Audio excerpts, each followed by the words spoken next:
There we go. So I think we jump right into the first topic. Is that what we usually do, or is there anything that needs to be done before the topics? Okay, I'll hand it over to Elson then. Elson, are you here? Do you want to talk about Yep, Devfile I'm here. 2.0 registry? Yeah, so my team is a Devfile services team, and I've got two people who are mostly working on the Devfile registry itself, John Collier and Jin Fu Wen. They will be talking about the Devfile 2.0 registry itself, so that we can sync up on that. John, I will let you take over. Sure, let me share my screen. You want to share your screen? Yeah. John and Elton. So before before you move forward with the presentation, can I just say a couple of words just Sure. to link that with so because in Che we already have we have a Devfile registry, and in that registry, so we are currently moving from Devfile v1 to Devfile v2, and we have right now I think we only have one Devfile version 2. So the thing is that there is in Red Hat another effort. So there is a new team that is mainly driving the evolution of the Devfile with other companies even outside from Red Hat, and that's what Elson team is actually doing. Just to provide a context for who is not aware of that. And they're also so responsible for creating a new service that is the Devfile registry that eventually will be an online service, so that any client will be able to get dev files from hub.devfile.io. I think that's the URL. And with Che, we want to at some point converge our dev file to actually that dev file. So to be able to use the dev file that Elson team is building rather than our internal dev file, our dev file registry. So yeah, so I will let John go ahead with the demo. Sure. Yeah, thanks, Mario. All right, can everyone see? Yeah. Yep. All right, good. All right, so yeah, let me just give a bit of a background. Mario and Elson already kind of covered it, but yeah, Elson, Jingfu, and I were from the Devfile project, devfile.io or github.com/devfile, and yeah, we're responsible for the Devfile specification and Devfile associated projects like the Devfile Registry or Devfile Library. And in addition to Eclipse Che, Devfile is also used in the Odo CLI and the OpenShift Developer Console. And yeah, AWS recently joined the project as well, which is nice to see. And so yeah, today we want to give a quick overview of the V2 Devfile registry. So let's get into it. So much like the Devfile registry that's deployed along Eclipse Che, it serves the V2 Devfile registry serves Devfile stacks and samples to developer tools. And so a Devfile stack or sample that's based around the Devfile 2.0 spec may consist of any number of files like a devfile.yaml, plugins, a deployment manifest, starter projects, etc. Really any number of files. And so these stacks and samples are treated as OCI artifacts and stored in an OCI registry as part of this V2 Devfile registry. It's kind of like how Helm charts and Open Policy agent bundles can also be OCI artifacts and stored in an OCI registry. And so the dev files that are deployed in this V2 Devfile registry, much like the Eclipse Che Devfile registry, are sourced from a Git repository. So for the Devfile registry service that we're managing, it's deployed from github.com/devfile/registry. And another thing to add in terms of like the architecture is it consists of two containers, an OCI registry server and a Devfile index server. So an OCI registry server is just the reference registry implementation from CNCF. I think Docker recently donated a few months back. And the Devfile index server has three functions, basically. First, it bootstraps the OCI server with dev files from a source repository, like the devfile/registry repository I mentioned earlier. It hosts the devfile index.json for tools to consume, and it also provides an API for retrieving these dev file stacks from the OCI registry. And on the side here, you can kind of see a rough, crude drawing of the relationship between the stacks in a GitHub repository and the OCI artifacts that they represent inside the registry. And so I kind of touched on this just now, was the index server, and it hosts the Devfile registry index, or the index.json, that provides metadata about the dev files inside the registry. And so this is based on the index.json that's used in the Che Devfile registry. And much like it provides important metadata about the tools, about the Devfile entries in the registry, such as the stack name, associated tags, what project type or language that it belongs to, the reference to the artifact itself, etc. The main difference between it and between the Che index.json and like the V2 or 2.0 registry index.json is that the links.self reference, rather than pointing to a devfile.yaml, points to an OCI artifact, which you can kind of see here. And so why did we base it around the OCI? There's a few reasons. First off, like I mentioned earlier, Devfile 2.0 stacks can be composed of multiple files, and the OCI spec has good support for serving multiple files as a single distributable artifact, which we liked. It's also got good support for inheritance, which the Devfile 2.x spec supports. It can support multiple versions of a given artifact. It allows us to share common layers across stacks. So if multiple Devfile stacks or samples share a common artifact or file, it means it only has to be stored once on the registry server and can be reused across multiple stacks, which is nice. And it's also got good support for multi-arch artifacts, which we, again, want to support in the future. So there's three types of Devfile registries. The first is what we call the community Devfile registry, and kind of Mario touched on this just a little earlier. It's at registry.devfile.io. Serves Devfile stacks based on open source projects. Its main consumer right now is Odo and the OpenShift Developer Console, or ODC, and our hope is that Che can consume this registry as well in the future. There's also the idea of a product Devfile registry that various organizations can build Devfile registries to serve vendor-specific dev files. And then there's also the idea of bringing your own or deploying your own Devfile registry. And so this can be deployed on any OpenShift or Kubernetes cluster via OLM or Helm. Che could also consume the OLM bundle as a dependency if needed, if they wanted to deploy their own Devfile registry.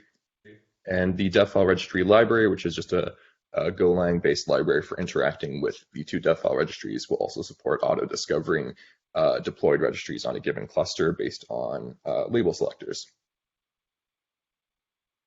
So now I'm going to just switch over to Jingfu, who's going to give you a bit more in-depth information on the registry itself. Sure, thanks, John. So I'm Jingfu from Devfile service team. You hear me okay? Yep. Yeah, cool. Yep. So the Devfile registry build process is pretty straightforward. The Devfile service team provides the build tool, and the only thing that the consumer needs to do is to pass the Devfile registry resource folder path to the build tool. So the Devfile registry resource folder path should include multiple Devfile entries, and each individual Devfile entry, it can include Devfile YAML, icon, or auto loop configuration, etc. So once the build tool receives the path, the build tool will generate index.json for the Devfile registry according to the Devfile registry resources. And for more details, the build tool will use an internal index generator The internal index generator will automatically detect and parse the Devfile registry resources and finally consolidate everything into the index.json. So after that, the build tool will archive the Devfile registry resources because we want to see more space on Devfile registry side, but on consumer side, consumer doesn't need to worry about anything. When we will have consumer extract Devfile registry resources. When consumer pull the resources, everything should be exactly the same as the consumer push all the resources to the Devfile registry set. So lastly, the build tool will build the Devfile registry image to package in index.json and the Devfile registry resources based on the Devfile registry base image, which means the output of the build tool will be the Devfile registry image. And after that, the consumer can push the Devfile registry image to any Docker image registry that consumer specify. So next slide. So once we have the Devfile registry image, the next step would be deploy the Devfile registry. So currently we have two ways to deploy Devfile registry. First one is operator, second one is help chart. So if consumers cluster have the OLM install, consumer can use operator to deploy Devfile registry because we already developed the Devfile registry CRD, and once the consumer install the operator, consumer can use the operator to create and manage the Devfile registry CRD. And consumer install the operator, and consumer can deploy the Devfile registry by specifying the Devfile registry image that we built on the previous step. So for Helm chart, the Devfile service team provide the Helm chart, and consumer only need to install the Helm CLI and run Helm install command to deploy the Devfile registry. So if consumer's cluster doesn't have OLM install, so Helm chart is really useful for them to deploy the Devfile registry. Next slide. So once we deploy the Devfile registry successfully, then we will have a way to interact with the Devfile registry. Currently, we have two ways to interact with the Devfile registry. First one is a registry REST API. The second one is the registry library, which is written by Go language. So if the consumer's product is written by Go, it's very convenient for consumer to directly import our registry library to interact our Devfile registry. For example, currently the Odo already integrate with our Devfile registry library to interact with our public Devfile registry. So all the functionalities work smoothly for Odo. So we provide multiple functionalities. For example, by using the registry REST API or library, we can list Devfile entries with filter support. Currently, we support filter the Devfile entries by type, but in the future, we want to support filter by tag and filter by versions. And consumer also can use our interface to view the Devfile.yaml and metadata of each Devfile entry to see more details of each Devfile entry. And also, we support download Devfile entry to directly download the whole entry from Devfile registry. And for example, for the consumer Odo, so if Odo want to push and deploy the Devfile entry to the cluster, the first step would be download the Devfile entry from the Devfile registry by using our registry library. Next slide. So the Devfile registry viewer is a current project that we are working on. So it is a UI for browsing the Devfile registry. We designed two pages. The first one is main page. Second one is Devfile page. So main page is used for viewing the registry. So consumer can filter the Devfile by name, tag, and description. And the Devfile page, consumer can view the Devfile and download the starter project by clicking the specific starter project from the UI. So next slide. So this is a screenshot of the main page that I talked before. So we can see in the main page we can specify the Devfile entry tags, and also in the search bar we can specify the name, tag, and description. Once we have the searching criteria, we can directly see the output of from the registry, and then consumer can click the specific Devfile entry, either sample or stack directly from here. So next slide. So this is a page that after we click the specific Devfile entry, so it can direct us to this page. But in this page, we can see the icon of the Devfile entry. We can see the metadata or the detailed information. We can see the actual Devfile, the YAML, and also we can choose the starter project and then click the download button to download the specific starter project from the Devfile registry. And next slide. So this slide, we list all the reference material that we talk about today. So we can see we have the source repository and the documentation. If you want to check more details of the topic today, you can check from here. So thank you so much. That's a demo for our Devfile registry v2. Yeah. Yeah, sorry, go ahead. I think we were probably about to say the same thing. Jingfu, any questions or comments on this or concerns? Yes, I have a question. Mm-hmm. Yeah, so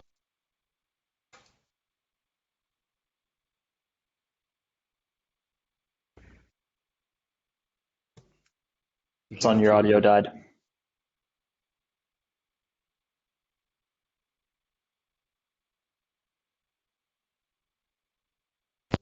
Amy? Yes. Yes, okay. So the question was who was supposed to use the Devfile registry? If this is if this is the same thing for Che, the Devfile registry should be used by developer teams and should be a registry where you find dev files of projects they are using daily. So are they going to need to have the kubeadmin rights to modify the Devfile registry and add their own dev files in the registry? Or is there something that would simplify that flow? So that's a good question. Sorry, Austin. Yeah, so in order to get on new dev files into a Devfile registry, you just need to submit a PR on the registry source because there's actually a build process that John and Jingfu mentioned before. So basically, we actually pull from the registry source repo. So if you need a new entry to be added to the Devfile registry, all you need to do to submit a PR on that registry repo on the reference page. Yeah, but if you are building your own Devfile registry or your team. So so if you're building your own Devfile registry, we will be creating a build tools for you to build. So basically, you can point to your own registry, and the build tool is doing the same build process as what we're doing for our public committee registry. That allows you to convert like a regular repo and then convert to OCI-based registry images. After that, then you can use your HEM or operators to deploy to your own cluster for your own registry. So if I may add on to that, if I understand your question correctly, you're asking how someone could go and update the stacks in a given registry that's deployed on a cluster? Yeah. Okay. So just to add on to what Elson said, right now we don't have a process to update dev files in a given registry without deploying like a new container or without updating the container image. So they're kind of the dev file stacks themselves are baked into the container image. So if you want to update the stacks in a registry you've deployed, you would need to just update the deployment on your cluster to reference a new container image with those updated dev file stacks. And about your question regarding kubeadmin rights, so you would need kubeadmin rights to deploy the registry, but you would only need necessary permissions to actually update the container image, which still may be more than what the average user has on a cluster, but you certainly won't kubeadmin rights to deploy the Helm chart either. Okay, and so I can imagine that there is one dev file. You can install one multiple dev file registry if you have multiple teams. Yeah.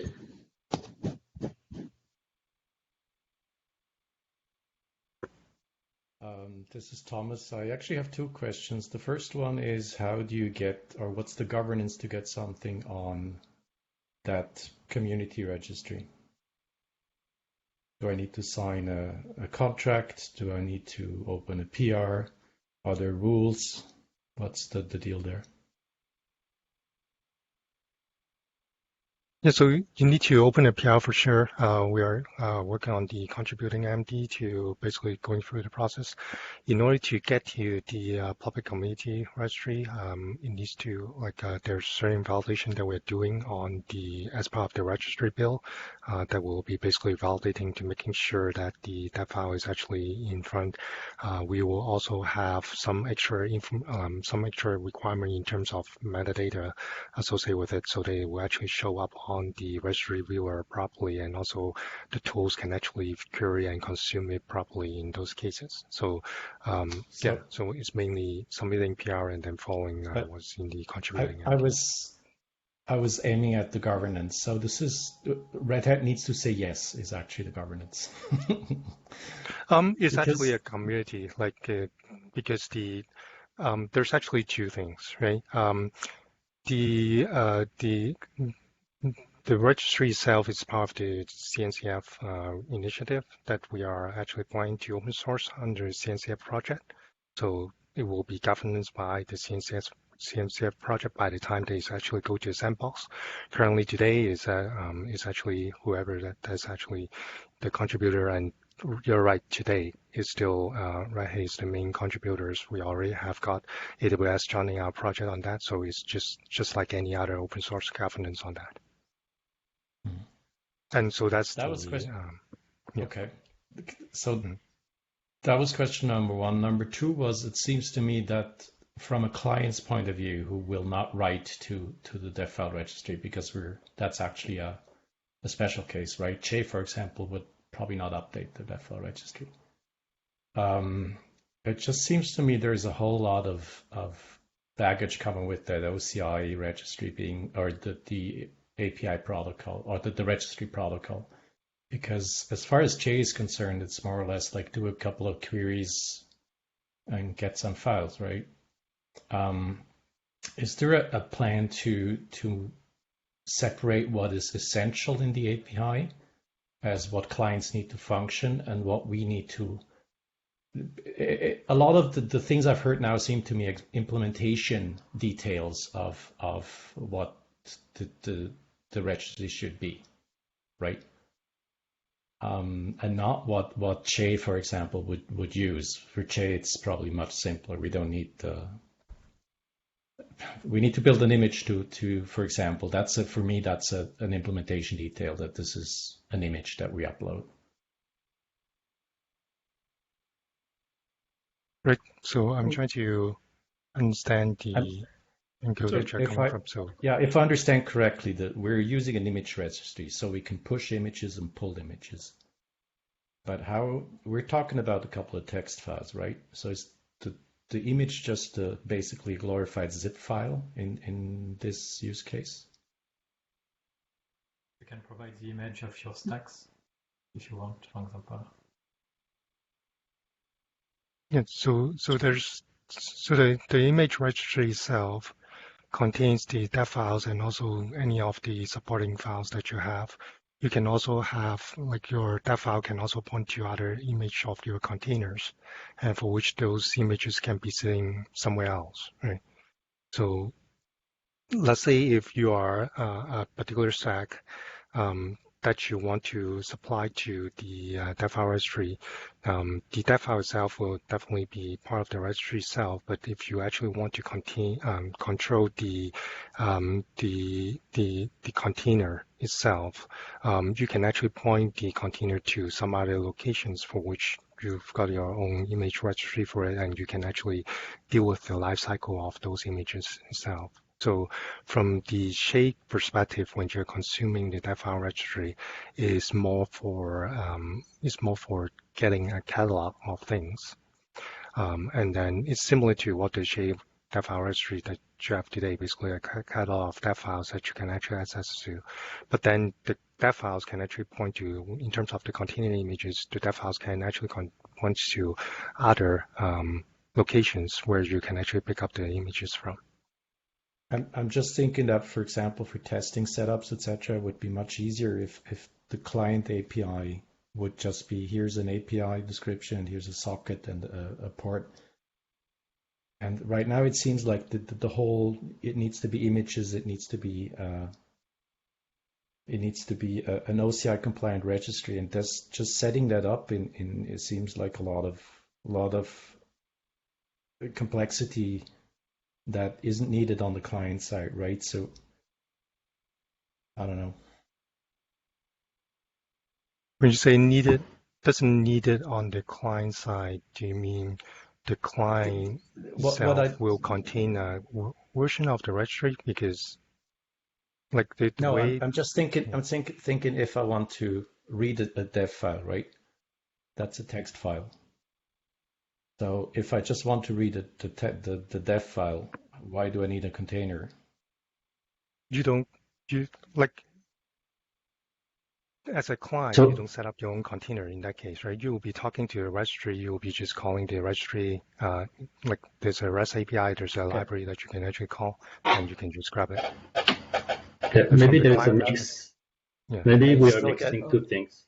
So maybe we're mixing the specification of the API and the implementation, like we have in Java. We have two parts: the implementation of references.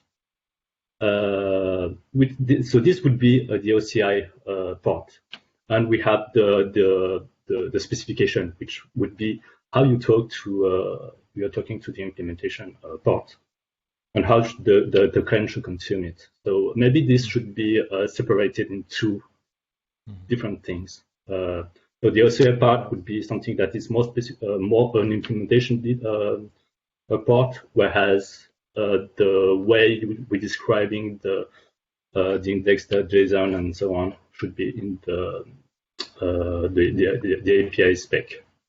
Yeah, that's what I don't understand. Is it separated, or is everything basically linked together and you need to consume the whole thing? Like from the client's perspective, you never need to directly interact with the OCI registry at all.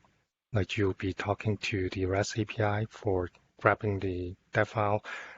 From the client's perspective, the OCI registry is an implementation detail, as Sun has mentioned. Yeah. Okay, that wasn't clear to me. Okay. So I think it might help to have a separate call where we go through the details of like everything that Che needs to do today to interact with the registry and what it would look like with Devfile v2. And just to, I don't want to get too into the specifics on this call, but one thing I just wanted to add on to what Alison mentioned was that the operator in Helm chart, in case it wasn't clear, the operator in Helm chart also managed the deployment and lifecycle of the OCI registry itself too. It's not something that needs to be deployed separately or something that needs to be pointed to.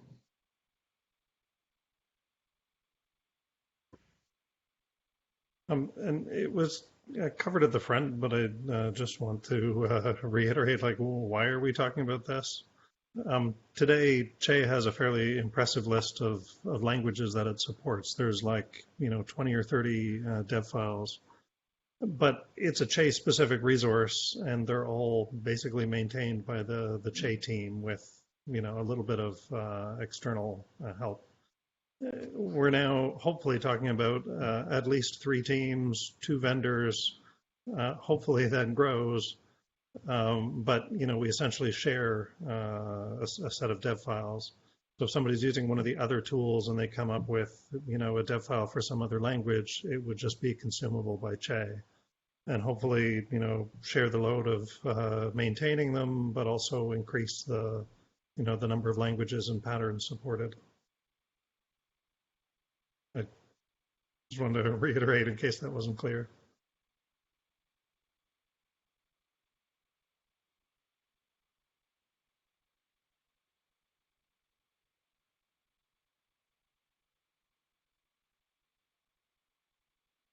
Any other questions or comments on this? Yeah, I have another question. So now in Che, we try to add the dev files inside the projects.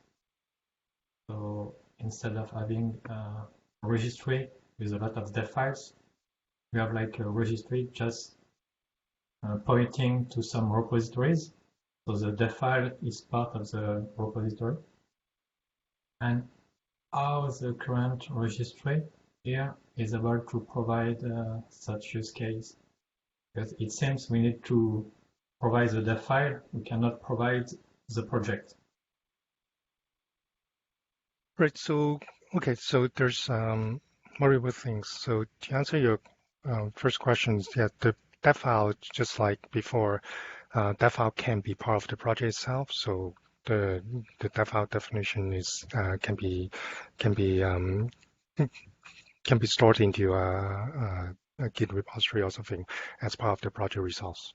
And then the project within the dev file can refer to parents, because that's part of the dev file tool spec, and the parent can be pointing back to your community one if you actually don't need too much control of your project, and you can just reference a parent on the existing stack. Then you can just say, hey, I'm a Java Maven application, I just use the existing stack, and you'll inherit what's currently on the public registry itself. So that's how you actually link it back to a particular community resource.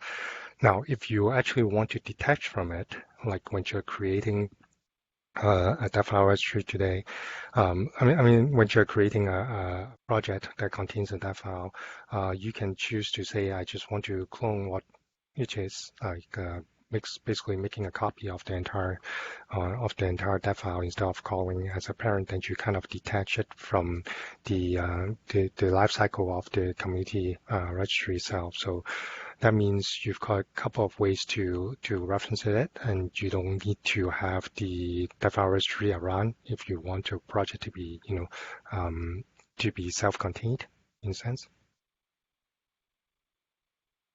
So we need to use parents.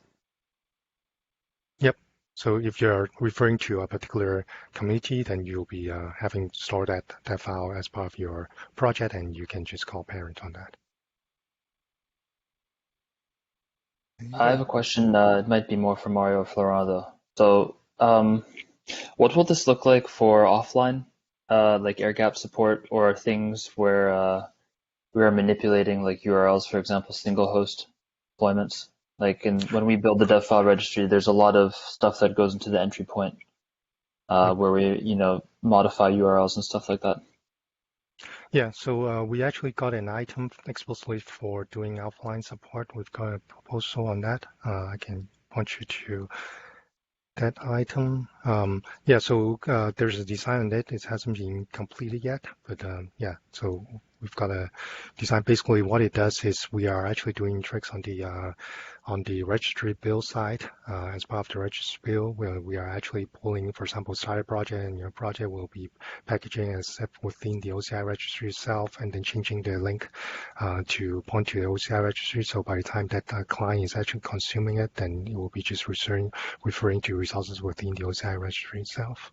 Let me find that item, and I can actually, you can take a look at that.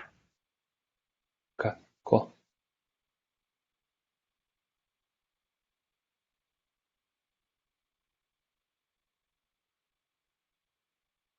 Yeah, I just want to mention, like all of these things, Jay has a history of, figuring out how these things need to work and how to do offline support, and should dev files be in projects or not. Several Jay architects were involved in the V2, and I'd like to think we've done a good job. We're not, changing the patterns for any of those, but we do need to kind of tie the loop and make sure that nothing was lost, that everything would still work with a V2 registry the same way that it would with V1.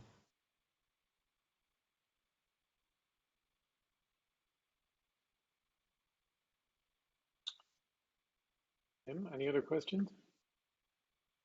Yeah, it's on the life cycle. Do you have some tags of the registry?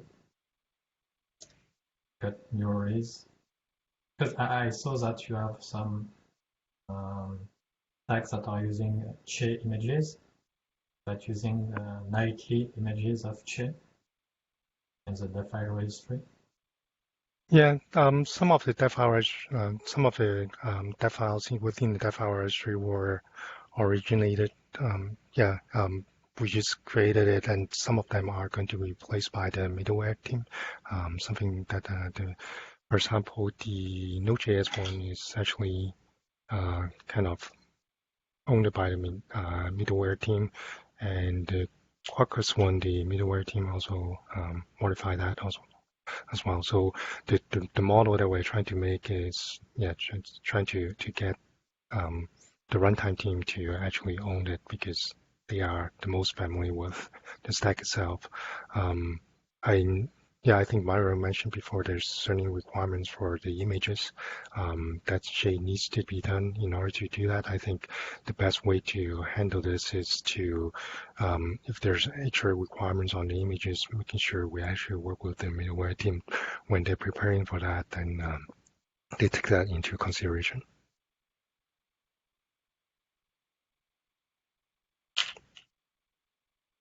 I've Elson, just to do you have any? So how does authentication work? So do you have authentication, or do you have any plan to add authentication for the public registry or for private registry? Because we do have authentication plan for private registry. For public registry, it's all open. There's no authentications needed. Yeah, for the private one. Yeah, for the private one, yeah. I think we do have an item for authentication.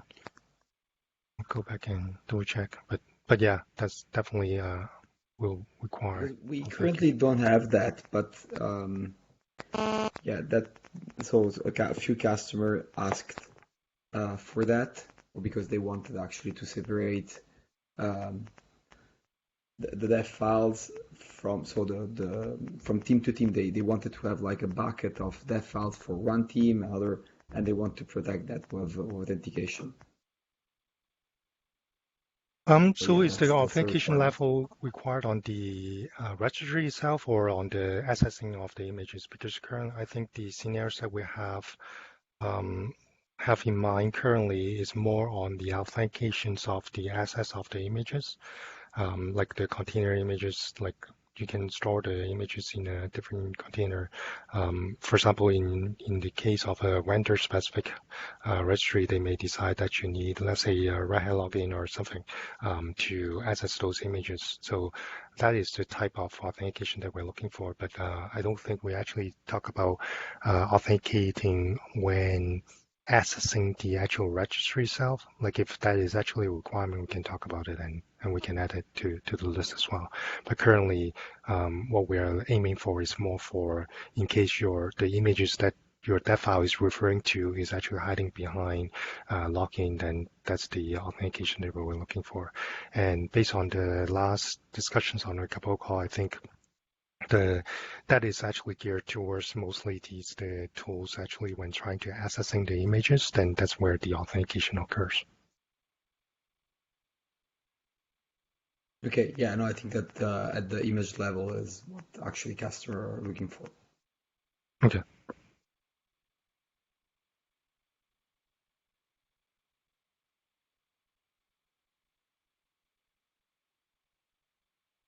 All right.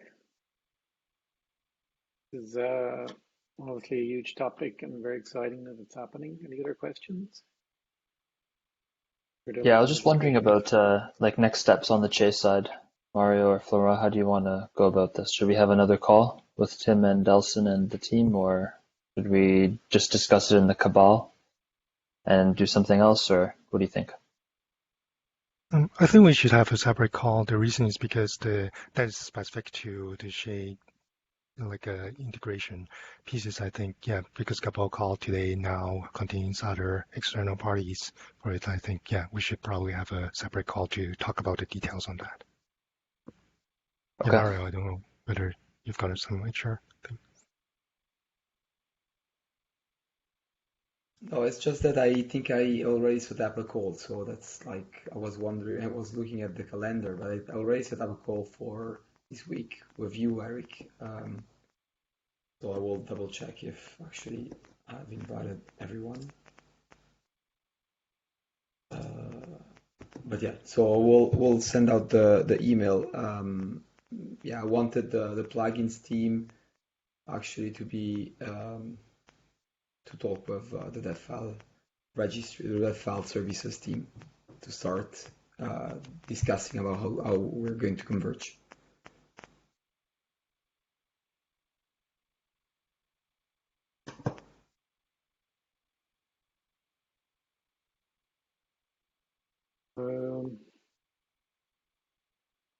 Anything else before we move on?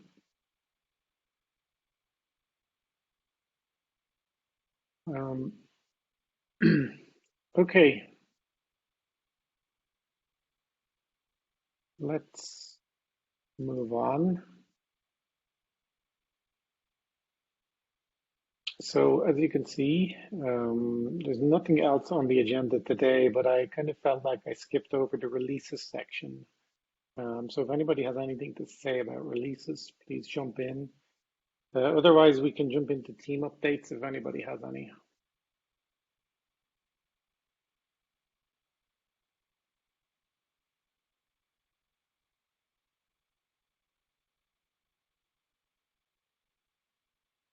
Or any other topics or any other business.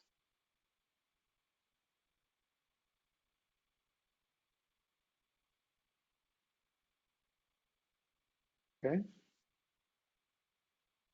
Going once. Going twice. All right, I think that's it for today.